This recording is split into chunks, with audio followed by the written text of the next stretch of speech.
can I formally welcome you to this Just Festival talk this evening, a special event on homelessness called Can I Have Some Change? The Just Festival is Edinburgh's Social Justice and Human Rights Festival, and this year we're celebrating our 21st birthday with a special, stimulating and very packed programme. Before we start the discussion tonight, can I just take you through a bit of housekeeping? The evening's event is a webinar, which means you won't be able to see or hear the rest of the audience. But we very much want you to comment or ask questions from the panel later this evening towards the end. The event is being recorded and it will be available later for you to view on our YouTube channel in a few days' time. If you look at the menu bar at the bottom, you'll find the Q&A button, and you can comment or ask questions here, and I'll be keeping an eye on that channel during the discussion. As we're recording the event, you might like to ask questions anonymously. It's entirely up to you. So the event will last about an hour, and at the end, as I said, there'll be a chance for the panelists to take your questions or hear your comments. I'll give you a time check about 15 minutes before the end and start the questions. So I'd now like to introduce this panel's convener, Tricia Imrie. Tricia spent the first decade of her career in the private sector, leading strategic communications and marketing across Europe, the Middle East and Africa, before making a move to the third sector in 2008. Since then, she's led UK and Scottish National Service Delivery organisations before moving into the fund management sector, following her appointment as Chief Executive at the Scottish National Fund Management Organisation called Impact Funding Partners last August. Tricia says, there's nothing quite like a pandemic to accelerate change. And she is certainly embracing this opportunity to lead Impact Funding Partners into new areas of work as a charity consultancy. These new services will extend Impact Funding Partners' ability to reach, for example, socially excluded groups. Tricia's passionate about the key role Impact Funding Partners has to play in empowering social and economic renewal post-COVID-19 and beyond. And I think that's something we're going to be hearing quite a lot about tonight. And she's delighted to join the panel at this evening's event. I'd now like to hand over to her to introduce the two panel members. Thank you. Thank you, Janet, and good evening, everyone. It's my great privilege to be the convener at this evening's conversation. And I would like to just move to introducing both speakers tonight. So first of all, I'd like to introduce you to Richard Carter. And Richard is a priest at St Martin in the Fields, having worked there for 16 years. He has special responsibility for some of the outreach of the church. He works with the Connection at St Martin's, which is one of London's largest centres, working with people who are homeless to help them to move off the streets. He also coordinates the international group, which was started 10 years ago to provide help, support and a safe space for migrants and refugees facing destitution, especially for those with no recourse to public funds. The international group provides a place to come once a week for showers, laundry, a hot international meal, and has become a real community alongside those going through the long process of seeking asylum or leave to remain. Richard also works in providing spiritual support for the Helen Bamber Foundation, which provides much needed counselling, welfare and legal help for those who have come to the UK having faced the trauma of violence or trafficking or war.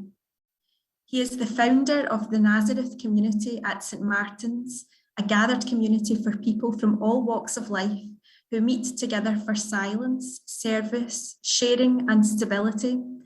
Richard is also the author of The City is My Monastery, a contemporary rule of life, published by Canterbury Press in 2019, which tells the story of trying to build life-giving community in the centre of London. Welcome, Richard. And then to the next panellist, who is Iain Mcfarlane, So Iain is an economist and a chartered banker. He doesn't tell many people that, mind you.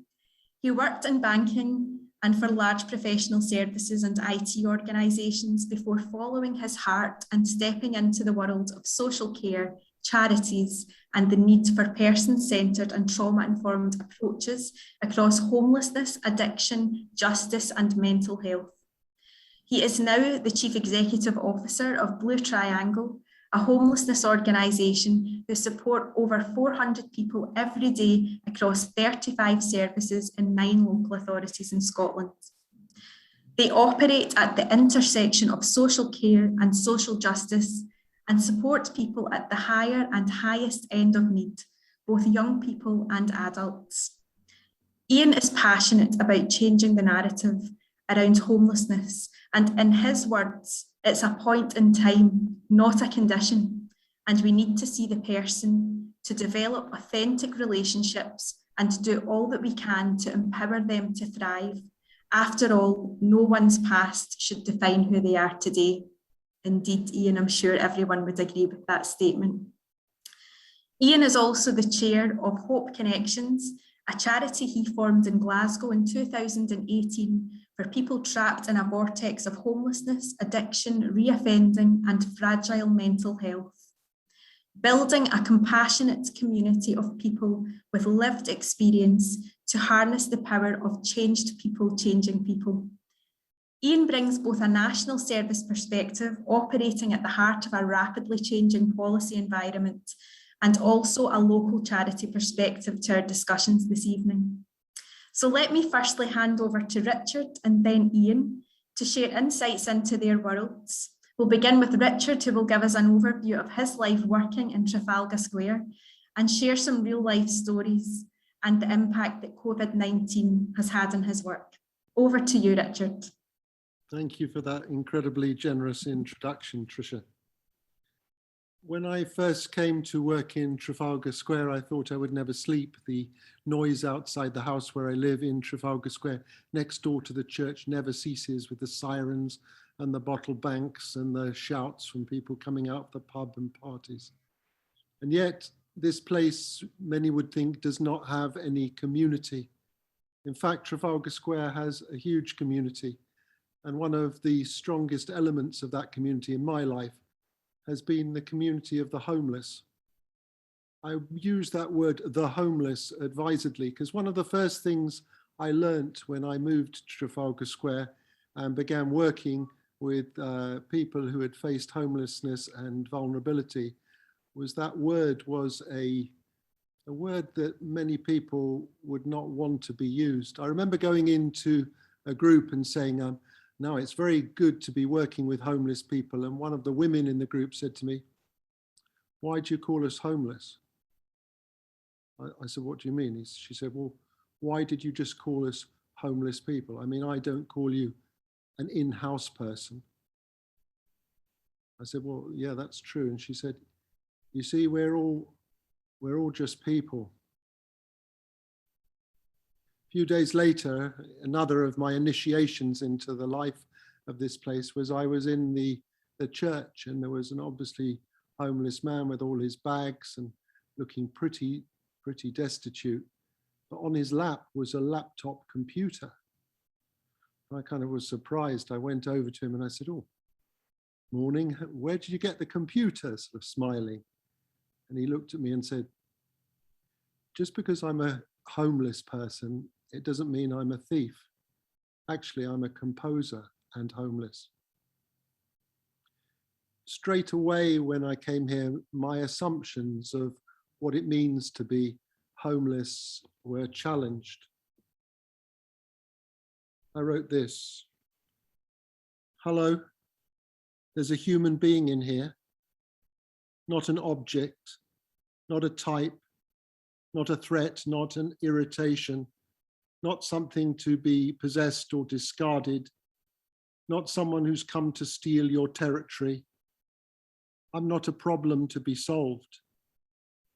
There's a human being in here, to be welcomed, to be listened to be recognized, to be heard, to be allowed space to flourish, to grow, to give, to be with, in uniqueness, in fullness, this human being in here. I think we're often frightened to engage with people who are homeless or vulnerable. We think that we'll kind of be sucked into the vortex. And so with all the compassion in the world, we often walk past, not because we don't care, but perhaps because we do care, but we simply don't know what to do. We leave the plastic bag full of old clothes at the hostel and walk past or give a donation, but we don't really often ever engage with the real people. He was on the steps of our church and trembling with the cold. He told me that it had rained heavily in the night and all his clothes were soaking while he'd slept. He told me he had been homeless for 7 years. He was wrapped in a sky blue crocheted baby's blanket and shaking so much I thought he had hypothermia. I brought him into the church to try and warm him up and give him a cup of tea and a sleeping bag from my supply. There are many, many like him on the streets. He was wearing just a thin cotton jacket. "You need a jumper," I said. Another homeless man, a refugee, rummaged in his small bag. "Here, take this," he said. And he pulled out a warm long-sleeve sweatshirt, leaving his own bag nearly empty. The trembling man put on the sweatshirt with the help of the one who'd given it to him. "Here, have some sweet tea," I said. I could not forget the generosity of that young refugee's gift. He'd given away nearly half of what he had in his nearly empty bag. And all day long, I too felt warmed by that gift.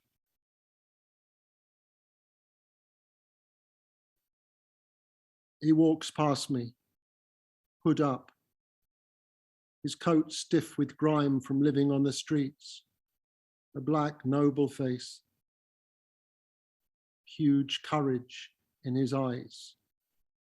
He pulls a heavy suitcase. The wheels have long buckled and shredded, so now the sound of metal as the edge of the suitcase is dragged along the pavement. All he has is in that suitcase, and yet it's like a huge dragged burden, a huge load to pull with no future. In our country at the moment, he is a pilgrim with no progress, and I bleed inwardly for him, wounded by the scraping of those broken wheels, longing to release this trapped man from the humiliation our nation has inflicted upon him like a ball and chain. And I long for his freedom and mine, for we all have our own baggage we drag, and long for a better kingdom, a united kingdom. He's been sitting in the same bus shelter for more than 3 years. Thick coat and hood covering his face, head bent over, rested on folded arms, propped up against the side of a bus shelter. His seat, one of those narrow slats. As far as I know, he is there every night, come wind, come rain, come cold. One night I woke him up and I asked him if I could help. He didn't answer, just put his head down and his hands again. We often talk of poverty overseas, but none that I have seen looks more lonely than this. This is one among many whom the Home Office says has no recourse to public funds.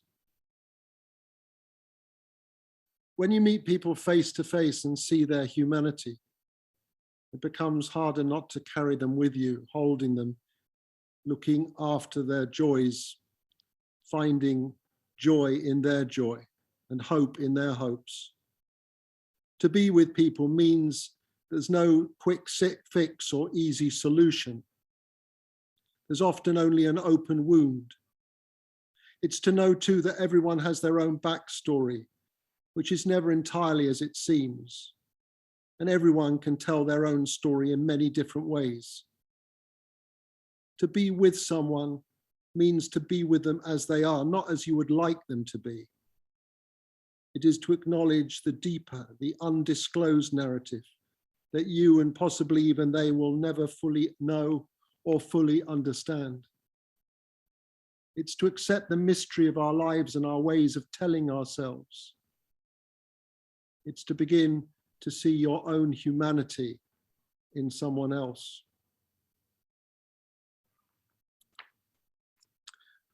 I remember a changing moment in my life when someone came into our church and said, they were an American tourist, and they said to me, "Who are all these mummies around your church?" I said, "What?" He said, "These mummies." And then I realized he was talking about people who were sleeping in the pews covered in blankets. And I was furious inside. I said, how dare he call these people mummies? That, this is my community here. And then I realized how few people realize, the actual incredible humanity of everybody who faces struggle in their lives. Each one of us are carrying our own wounds and our own wars and our own difficulties and our own pains. And it suddenly began to strike me that many of these people who this man was calling mummies were people who many of our congregation didn't even know their names. And so we began to realize that the way to address homelessness is not just to become the benefactor, but to try and create community in which each of us begin to share our gifts. And there's real reciprocity and there's real sharing. And I suppose over the last 8 years, the transformation that is taking place is that those people who were categories are now very much part of our community. They are the ones who run our community. Many of those people who were homeless, who came as guests, are the ones now who help prepare the food, who get everything ready, who organize the group, who provide the showers and the facilities. And if you came into our group now, I think you'd find it difficult to know who was homeless and who was housed, because we're no longer judging each other by the status of our accommodation. We're judging each other by the quality of our kindness. One of those people who were on the street was a man called Abraham. Abraham was from a country in Africa, and on the streets he'd grown cataracts over his eyes, so that he was not only homeless, but he was also blind. And yet Abraham became a catalyst for other homeless people. And wherever Abraham was, there was always a group of at least 7 or 8 other homeless people looking after him, making sure that he got fed, making sure that he got out of the rain, or that he found his way to the church at the right time and to the connection at the right time for meals. When we met in the group, I remember asking Abraham what his blessing was, and he said, "These people around me are my blessing."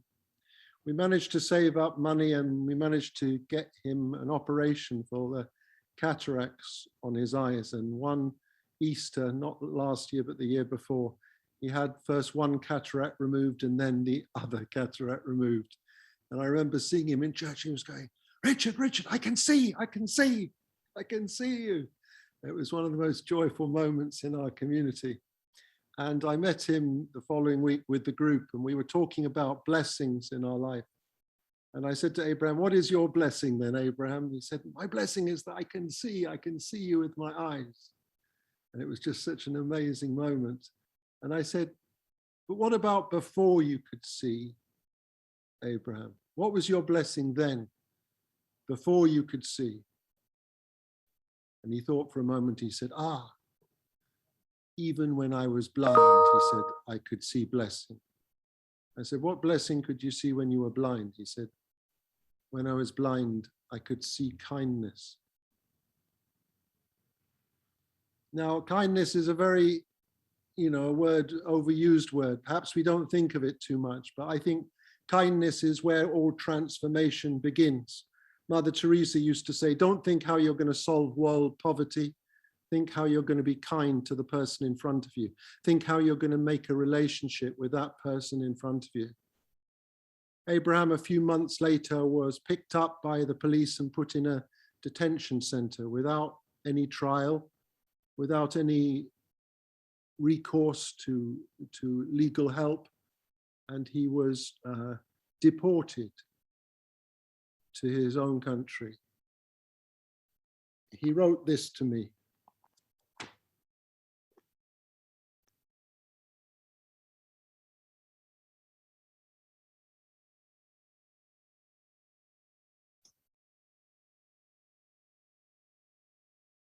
Father Richard, as I write to you, I can hear cockerels crowing.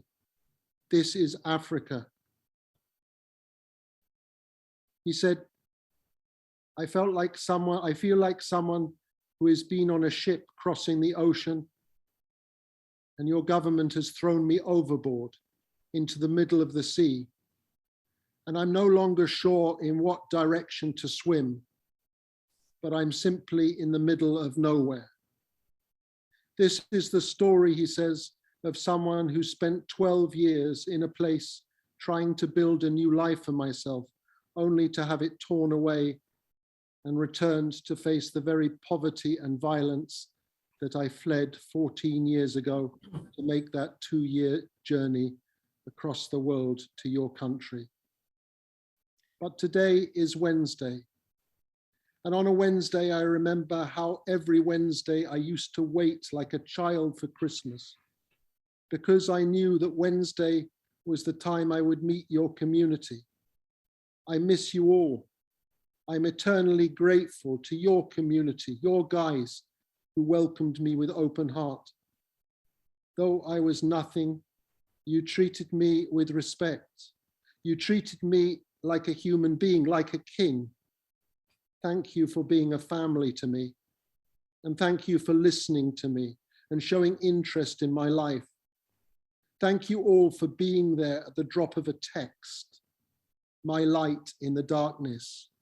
You are, and you still are, my shelter in the storm. Thank you very much, Richard. I think that is absolutely fascinating. I think we now need to move on to hear Iain Mcfarlane's contribution, if that's okay. Over to Tricia. So thank you so much, Richard. The stories that you shared with us were just absolutely moving, and I think either intentionally or inadvertently, you've given us an action that I think we could all take away from this evening already, and that's to judge each other by the quality of our kindness. And I think the butterfly effect of that would be absolutely phenomenal. So thank you so much. Iain, having listened to what Richard has just told us of his experiences and some of the stories he shared, it would be great to have your perspectives from Blue Triangle and also Hope Connections on, your experience of the pandemic, your experience of homelessness and service delivery, and also maybe share a bit about what do you think needs to change? Okay, if we get the next 4 hours set aside, then what needs to change? No, thank you, Tricia and Richard. Thank you for that. That was so powerful and clearly heartfelt. So thank you. So I probably will bring a subtly different perspective to things in that, and we're based in Scotland, and Blue Triangle, we support over 400 people, 35 services, 9 local authorities, but we're part of the system. Which we'll come back to. And then, as Tricia also said in the introduction, I also run a grassroots charitable organisation called Hope Connections, which is more Glasgow specific. So I'll try and sort of bring reflections from both of these. Yes, on COVID, what needs to change, but there are actually strong parallels with what Richard spoke about in terms of the humanity and seeing the person, the power of kindness. And for me, there's a lot of it is about compassion. In the world of addiction and recovery, they talk about a model called CHIME, and the acronym stands for Connections, Hope, Identity, Meaning and Empowerment. And for me, when I read that, and I know a lot of the people who we support across the country as Blue Triangle, and also through the amazing people that we support through Hope Connections, it was like connections, hope, identity, meaning and empowerment is what they need, but it's also what we all need. It's just fundamental to almost living life to the full. But in terms of my daily life, or the daily life of our staff teams, is probably different to Richard's experience in London, where we don't deal through Blue Triangle, we're not dealing with street homelessness, but we're still dealing with human beings that come into our services as a human being with all their stuff. And I've been challenging ourselves and others as to what do we even mean by homelessness? Because as you said up front, Tricia, it's not a condition, it is a point in time. And there's any myriad of reasons that leads to people being in our services, ranging from a young person aged 16 who's shown the door, pushed out the family home because they're no longer a monetary asset to the household. It's a reality for so many. People fleeing violence, exploitation, abuse, whether that's as a child or as an adult. Just breakdown of a relationship can lead to that. And for a lot of the people we support, it's actually rooted in trauma. And it's rooted in things that have happened, whether that's in childhood or in adulthood. And the journey for so many of them is that they'll turn to a substance. No intention of getting addicted, but literally just to medicate, to numb themselves to the pain that they're feeling. And before they know it, they become addicted and it spirals. And yes, so before you know it, they're in a situation where they're experiencing homelessness of different degrees, whether that's street homelessness or just inability to sustain a tenancy. And it just becomes a cycle, a vortex. And I only landed in Blue Triangle in September of last year. And when I first came in, I looked at who we are, who we were then as an organisation in the middle of COVID. And I just sat there like a complete nerd, given that I'm an economist. And I went through the data. And so 90% of the people we support have got adverse childhood experiences or adult trauma. Over 80% have got lived or living experience of addiction. Over 70% have got a history of repeat homelessness, and over 60% a history of repeat offending. And yet we're considered to be a homelessness organisation, but we're not, we're just there. We provide a safe place for the next person who walks in through the door. And we know that we just have to see them, not their issues, not their stuff. And that's what my amazing staff teams do every day. The foundations of what we do through our new strategy, which was written by our staff team and the people we support, the foundations of who we are is love and hope. And our mission, again, written by our staff teams and the people we support, our mission is to empower people to thrive. Because I said again in introduction, Tricia, you mentioned that our pasts do not define who we are today. And my reflection when I came in to Blue Triangle and into this system was that we try to fix people issue by issue. And I will sit down with whether it's a 16, 17-year-old straight out of intensive secure care into our homelessness service, or an adult who's been through the prison system, through crisis centres, through you name it, and they've come into our service. And when you sit down with them, all they want is an authentic relationship. They want to be able to build trust with someone. They don't want 7 professionals in their life. There was one of the guys said to me, and this was why the charity that established Hope Connections, that's where the name came from, this guy. And he said to me, he'd been using heroin for 18 plus years. He'd given up on life. And he said to me, Iain, I'm just using till I die. And after speaking to him for a bit, and he turned to me and he said, okay, give us some hope so I can cope. And that was all he needed, because his fear was there and he just needed his hope to get above his fear, because he found it very, very difficult to be vulnerable because he had no trust with any professional or with the system. So I think the difference for us within a service such as Blue Triangle and other organisations like Simon Community or others would be the same.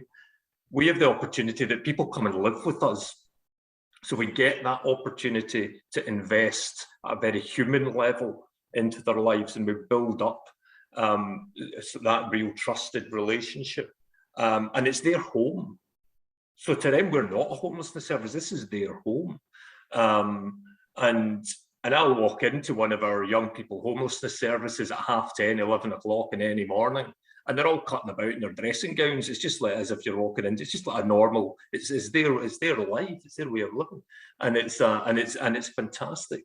And I think it's in the amazing document that was the Promise, which was the independent review of young people services that Fiona Duncan and her team wrote.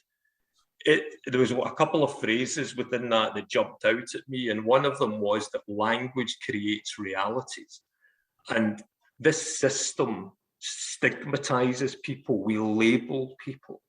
And it was one of the guys in one of these young people services said to me, Iain, I never knew I had complex vulnerabilities till I came here. And you're just like, wow, okay. And he's a comedy genius, this young guy, and he's now flying.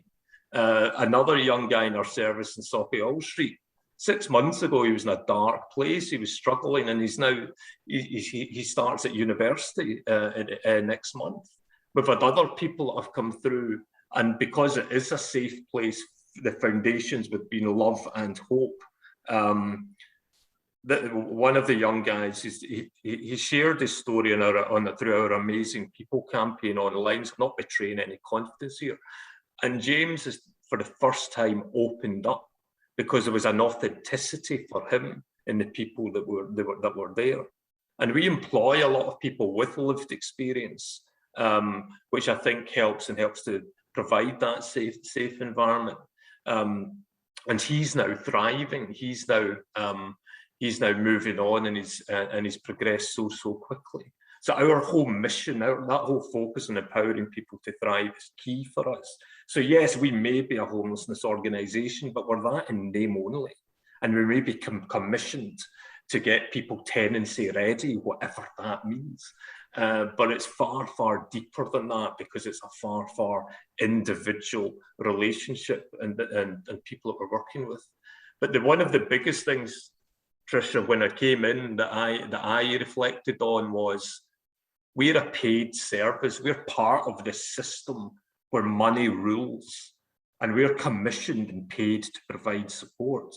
And at some point, our support drops to zero because the money's run out, but the need's still there. And for my staff teams and for everyone, we know that that's the case, and it's part of that broken system. Because that's why there is such a revolving door.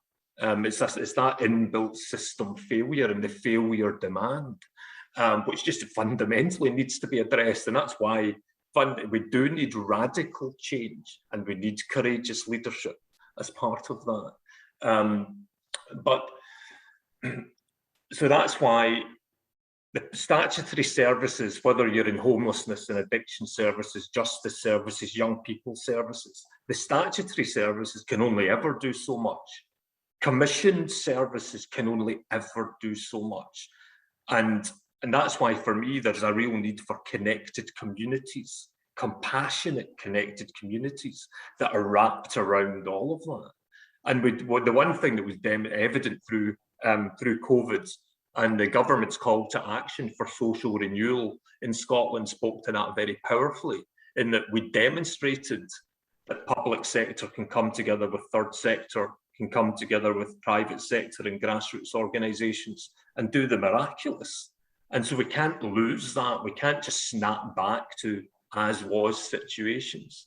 And I think there's something in that, in terms of taking that actually further and actually stepping back and revisiting what do we expect statutory sector to do and commission sector to do, and how can they work? How can they have a closer relationship, an actual, I suppose, back to an authentic relationship with the third sector, with the grassroots organisations, and actually collaborate far more closely, because for those who need it most, with the people the amazing people that we support, they need everyone to work together and be truly person-centred and trauma-informed in approach. And so I think there's the system in Scotland and the system across the UK is the homelessness, and actually designing something around homelessness. We need to make it more focused around well-being. But then the commissioning models, the funding models, and everything just fundamentally need to change. And we've spoken in the UK across public sector for years about the whole system. And we can get people in the room talking about whole system thinking, whole system planning, and everyone says, yeah, great idea, great idea. But up until now, it's when it gets to the more problematic or troubling end of whole system budgeting, whole system resourcing, it starts to unravel. But that's where the courageous leadership comes in, because we need to think differently. Because whether it is the individuals with no recourse to public funds that Richard spoke about, or whether it's the young people coming out of intensive secure care, or people just trapped in that vortex of addiction, homelessness, trauma, reoffending, we're failing people and human beings in our society. And it's going to take radical change for that to shift. But I get a sense in Scotland anyway, through the call to action for social renewal and some of the things that are going on and that grassroots level coming out of COVID, I think we can do it. I think there's a real drive, there's a real social justice heartbeat here in Scotland that I don't think we've lost. And I think we can, that the whole call to action around compassionate communities, I think is something we can absolutely harness. And yeah, I think we mentioned the introduction, the power of change to people, changing people. In Hope Connections, I see that every day. People with lived experience being there, standing alongside that individual, jumping in beside them, walking with them, living life with them. Because that's what it's about. And no professional is ever going to be able to do that. Commissioned services aren't commissioned to do that, but that's what's needed. So who's going to do it? Well, it's got to then come grassroots, bottom up.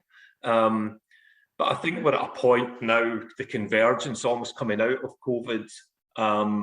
In Scotland, clearly we've got the national mission to save and improve lives. So the whole focus around our drug deaths, the highest in Europe, 300% higher in Scotland than anywhere else in the UK.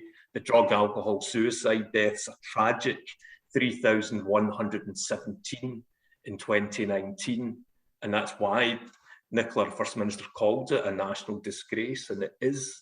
And then we've got the challenges across homelessness, some areas with housing shortages, and others we know we just need to think and respond differently. That a single homelessness housing pathway is not the answer, given the complexity of the challenges that some of the people we're doing their utmost to support are facing on a daily basis. But then the light that was shone into that darkness through the promise and what it brought to bear around almost a radical different way of thinking. It was like, wow. And then the call to action for social renewal. So it's been quite easy to be very, very negative about the failure in the system. But I think in amongst it, I think in Scotland, I can't really speak for London or elsewhere. In Scotland, I think we've got an opportunity to come together and to do things differently. I think we're small enough and agile enough, and as a nation, I think we're up for change when we have to. And I genuinely think, yeah, we've got some of these challenges going on in Scotland, whether it is the drug deaths or other areas of social justice. But I firmly believe in whether it's 3 years, 5 years, 7, 10 years, that people will be looking to Scotland and saying, how did they do that? Because I think genuinely we can do it and we will do it. I think that's a very positive note for me to suggest that we now look at some of the comments and the questions that have been provided by people. There's one from a minister of a church in Edinburgh saying that they have been working alongside a charity very similar to yours, Iain, in Edinburgh, and it's given a whole new lease of life to the church outreach to the homeless. They now work in partnership rather than pretending that they've got the answers. There's a question for Richard. I don't know if you would like briefly to consider this, please, Richard. The church owns so much property. Much of the property is underused or up for sale. How does the business and property management of the church, rather than the spiritual leadership of the church, need to respond? I think one of the great things that the church has got is actually space. It's got buildings in every parish and every part of the country. And I think that that in what Iain was just saying about creating community, we've got an incredible opportunity in our churches to actually respond. You know, people often want to sort of organize events and fundraising events, but actually we've also got an incredible opportunity to provide intergenerational community and compassion for anyone arriving in a church throughout the country. And I've seen hundreds of churches who've actually done that, you know, by providing night shelters, by providing food banks, by providing meals. They've not only helped people on the street, but they've also helped their own parish find a meaning and find their own identity. Because this is not a one-way business, as Iain has been describing. This is reciprocal. Volunteers are helped by helping just as much as people who receive the help are helped. It's a give and take. It's a two-way thing. Of course, the church, you know, has got property that I would like used in a more socially just way, you know, but that's a work in progress, shall we say. But I do hope that I believe that the church is actually founded on the poverty of Jesus Christ, and actually it's when we actually begin to discover our own humanity and we begin to actually share with compassion that the church begins to regenerate itself as well. Thank you very much. On the topic of providing housing and supporting people, one question that was referred to me earlier relates to who can fund this. Councils are chronically underfunded and don't provide council housing anymore. Charities have very little money. Social housing is hard to come by. How can we meet the challenge of, it's been estimated 100,000 new homes needed every year, and where would we build them? Not sure which of you would like to take that question. I think yeah, I mean, as ever, there's no simple answer to that, but I think that's part of the thinking creatively. I think the pressure on housing and the pressure on the excess demand just varies across the country. I think one of the things that I've experienced, even in areas where there's not deemed to be a shortage of houses, is it's the quality of the home. So we've been supporting people coming out of our Blue Triangle services, or as Hope Connections coming out of the prison system or the crisis centres, to the front door of a property that's got no carpets, that's got no white goods, and they've got no community connection to the area where they're being housed. So I think it's almost back to what Richard's just been talking about. I think we need to reflect on, if there's a housing demand. And Scotland's Housing 2040 outlines the strategic housing investment that will be attached to that. And there's strategic housing investment plans, again, the language in each of the local authorities. But It's how we stop this just becoming a capital build thing. And because I know plenty of people who are in our services, and the last thing they want today is a house. They're not ready to be managing a tenancy. They don't want it because they're trying to, it's back to that whole identity and wanting to be part of a community. And community for us and for them is a community of place, a community of shared experience, and communities of interest. So I think the investment one is always interesting, and the private sector is an untapped area for me.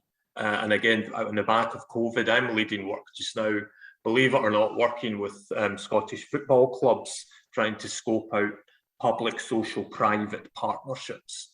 And similar to what Richard said, these football clubs are also anchored within communities of the local communities, and indeed they've been called the cathedrals of the people.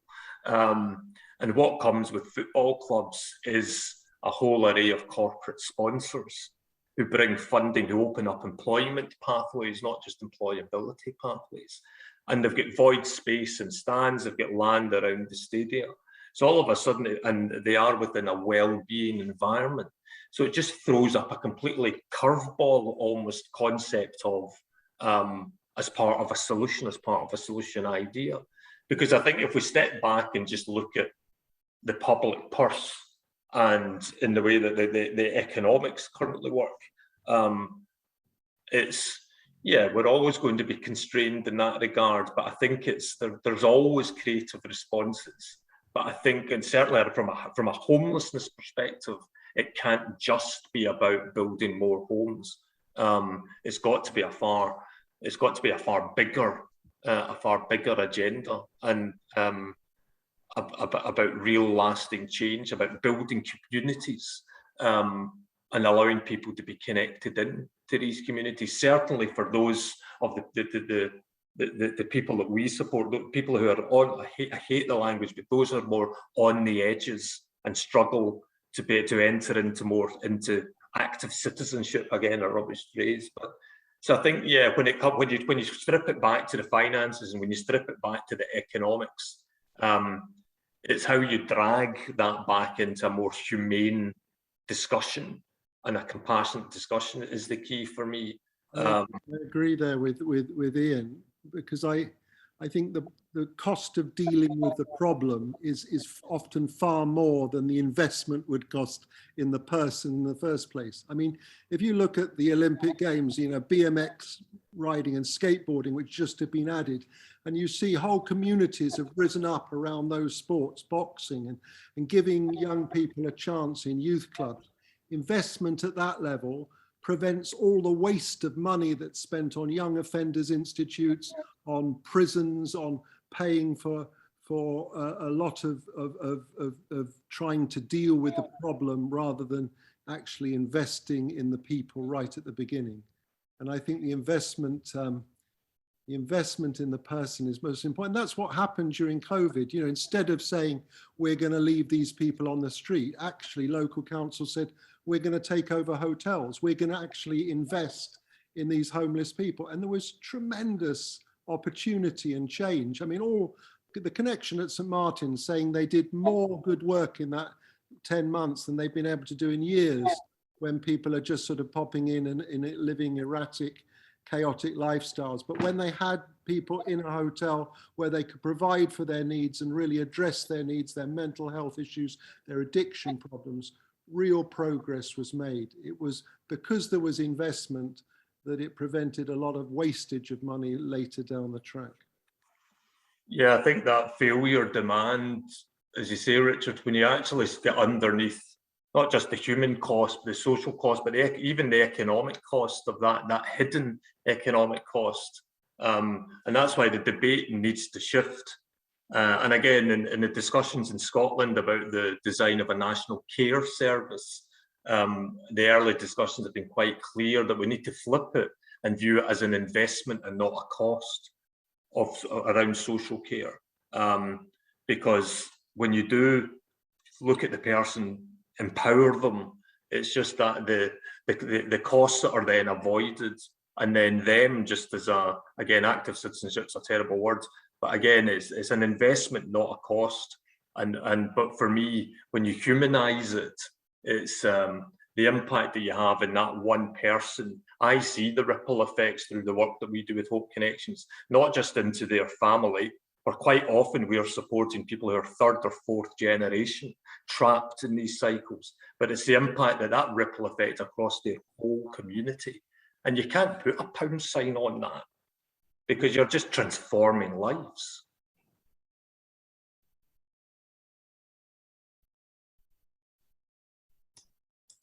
Thank you very much. I have a couple more questions here. One relates to human rights. Human rights are based on the inherent dignity of every person. Why can't homelessness services take a case against the government or Scottish or UK parliaments based on breaching the Human Rights Act? Would that help take this all forward?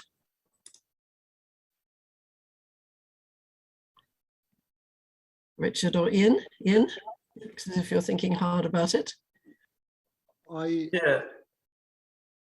I think probably Iain will know more about this than me, but I do think that our immigration policy at the moment in this country, I don't know enough about Scotland, but I do think it's breaching human rights. This policy of a hostile environment. Over and over again, I've seen people with no recourse to public funds waiting months, even years, to get replies from the Home Office. And during that time, they have no biometric details, they have no identity, they can't work, they can't get accommodation, they're just in limbo. And we talk about abuse in our society, but this is actually people being treated as less than human. There's a young man here, 2 years, he was actually won his court case, he was given right to remain, and for 2 years, he's just been waiting for a reply from the Home Office, even with a lawyer working on his case. And this happens over and over and over again. I do think there's a case of people's human rights being violated in this country. And we often think that this is the most wonderful, just place to live. But when you see the kind of struggles and the kind of difficulties people face, and often as many as 20 years of destitution in order to receive the right to remain in this country, it's horrific. Yeah, and I mean, I fully agree. Clearly, around those with no recourse to public funds, and it's quite clear that that's the case. But even for so many people that are presented as homeless and have other challenges, other things going on in their life, there's a fundamental need for a rights-based approach, because especially for these people they are where they are at that point in time in their life. And sometimes within the housing and homelessness, the whole, do you have a local connection? Are you intentionally homeless? And some of just the bizarre things that we put in people's way. They need to be empowered. They need to know their rights. They need to have choice. And currently today, I think there's making some moves around that, but I think we've got a long way to go in actually implementing a trauma-informed, person-centered and rights-based approach. And we as Blue Triangle try and do our utmost within our services to make that commitment and that pledge to every person we support. But I think the whole system again does need to change, because we're failing people. We're failing people in that regard today. Another big area of failure is in mental health, because with the cut down of the mental health budget, there are more and more people with serious mental health problems on the streets without the kind of expertise to deal with them. And what happens when someone's homeless and has serious mental health difficulties like schizophrenia? It is incredibly difficult to deal with them. The public get frightened, they call the police. The police don't know how to deal with people with mental health issues. There is no net to catch them when you cut the budget. And again, this is a human rights issue. And I think that's why the ultimate safety net for so many people in society ends up being the prison system or the homelessness system. Systems not geared up to, or they're certainly not funded for doing what they're meant to be doing. And then across the UK, that's why you get sheriffs. If someone's presenting in front of them, they will actually sentence them to a prison sentence, because what's the option? What's the support that's out there in the community setting? Because they're going to a place where they'll be safe, in theory, they'll be fed, and there might be some positive interventions for their addiction, their mental health, and whatever else. And for me, that's a sad indictment of where we're at. That is the case, but I sort of get it from the judicial perspective. But then that's something we need to fundamentally change, because that's just sad. That is tragic. But that is the reality in so many places across the UK. It is indeed. And I think it is a very sad indictment that too much money is being cut, too many budgets are being cut. Perhaps also some money is being spent in the wrong places and on the wrong priorities. I'm afraid this is now the point where I need to thank our panel and thank you, the audience, for joining us and for the stimulating questions that you've asked. I'm very grateful to Tricia, Imrie, Richard Carter and Iain Mcfarlane for the professional insights that they shared with us tonight.